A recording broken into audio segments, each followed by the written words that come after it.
नमस्कार मंडळी, मी प्रकाश कामत संवादमध्ये तुमचं स्वागत करतो।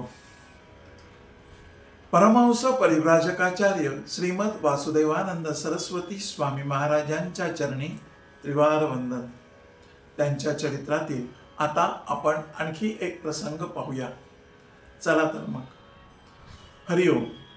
अलोटवरून महाराज निघाले। पुढे असाच प्रवास करीत करीत क्षेत्रवतीच्या तीरावर भेलसा या गावी ते येऊन पोहोचले। तेथे काही दिवस त्यांनी मुक्काम केला।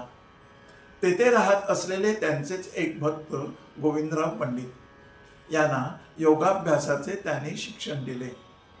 पुढे भेलसावरून निघून महाराज जाळवण मुक्कामी आले। तेथे सरकारी देवळात 4 महिने त्यांनी वास्तव्य केले।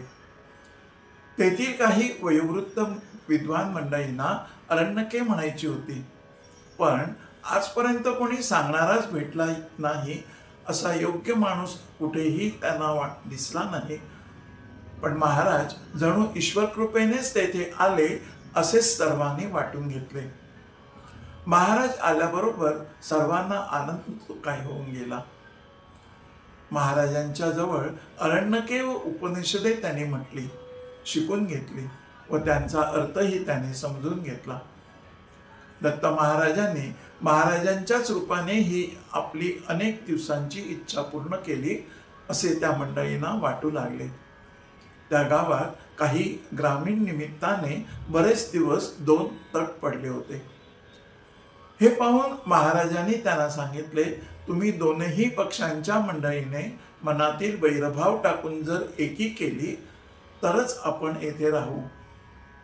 हे महाराजांचे स्पष्ट मत पाहून शेवटी सर्व मंडळींनी एकी करण्याचे ठरविले।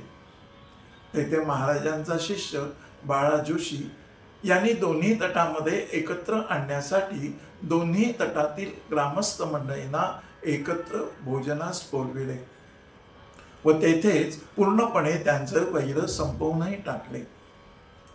जालवणास पुष्कळ मंडळीने महाराजांचा अनुग्रही घेतला। तेथे दत्त उपासना सर्वांची सुरू झाली। तेथील मंडळी गुरुद्वादशी, दत्त जयंती यासारखे दिवशी पादुकांचे पूजन करून उत्सव साजरी करू लागले। जालवणहून महाराज ब्रह्मवर्तास जाण्यास निघाले। अरण्यके। अरण्यके ही वेदांची एक संहिता आहे। ही विशेषतः अरण्यात पठण करण्यासाठी होती आणि उपनिषदे ही वेदातील ज्ञानकांडांचा एक भाग आहे। शिवाय ती अरण्यकांच्या शेवटी येतात। ही उपनिषदे गुरूंच्या सान्निध्यात शिकविली जात होती आणि ती आध्यात्मिक विद्या किंवा गूढ ज्ञान म्हणूनही ओळखली जातात। उपनिषदे व अरण्यके म्हणजेच वेदांत म्हणजे काय? तो वेदांतांचा अखेरचा शेवटचा भाग म्हणजे अरण्यके किंवा उपनिषद। अरण्यकातील तत्वज्ञानाची जी प्रकरणे येतात ती उपनिषदे अशी मानली जातात, समजली जातात। आता अरण्यके ही वानप्रस्थ किंवा संन्याशांनी म्हणावी, पठण करावी असे त्यांनी ठरवून घेतले होते। अशी कल्पना त्या काळी समाजात होती।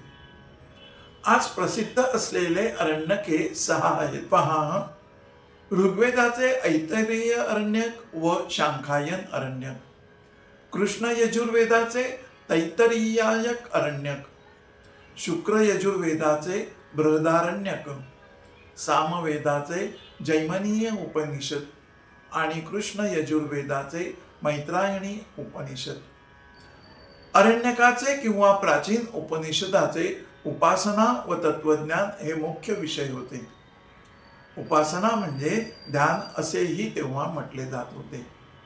या ध्यानाचे मुख्य विषय प्राण, आत्मा किंवा सगुण ब्रह्म।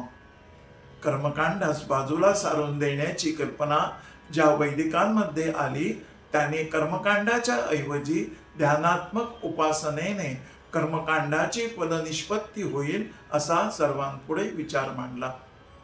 एकूण काय? ब्रह्म किंवा परमात्मा हा उपनिषदांचा मुख्य विषय होता। हे सगळे विश्व परमात्म्याच्या किंवा ब्रह्माच्याच आविष्कार आहे व ब्रह्मरूपाने दृश्य विश्व आहे असं दाखविलं झालं. ब्रह्मतत्व व माणसाचा जीवात्मा भिन्न नाही असा विचार यात त्यांनी मांडला. आता उपनिषदे हा वेदातील भाग असून त्यातील अधिक सविस्तरपणे वेदाचे स्वरूप त्यांनी मांडले.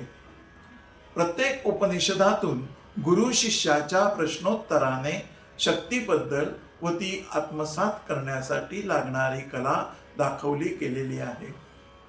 त्यामुळे उपनिषदे समजण्यास थोडी अवघड जातात, कारण ती सर्व भावार्थाने लिहिलेली आहे. लक्षात आलं? विश्वाच्या निर्मितीचे ज्ञान उपनिषदातून ज्ञानेंद्रिये, मन व अंतःकरण यांच्याद्वारे प्राप्त करण्याचा मार्ग त्यातून त्यांनी दाखवला. अशा या उपनिषदातील प्रमुख वाक्यातून काही गूढार्थाने मंत्र दिलेले आहेत. या मंत्रांना महावाक्य असेही म्हणतात बरं का. चला बघूया काय आहेत ती महावाक्य.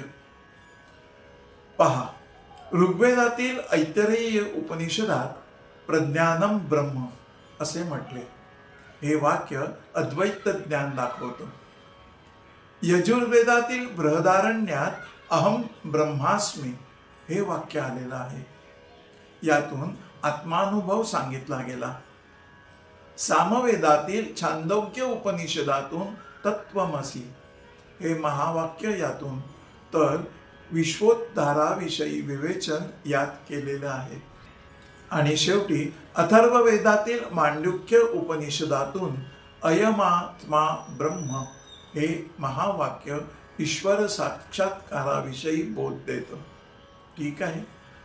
आता या सर्व महावाक्यांचा आपण सारांश जर पाहिला तर ब्रह्मांडात ईश्वर शोधण्यापेक्षा स्वतःच्या देहात ईश्वराचे स्थान आहे हे समजून घ्यायचं आहे.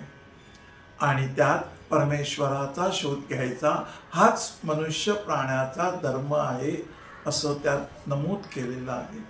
हेच त्याचं कर्तव्य आहे असं समजून येतं. लक्षात आलं? आता इथेच थांबू. परत भेटू पुढच्या एका प्रसंगात. गुरुदेव दत्त.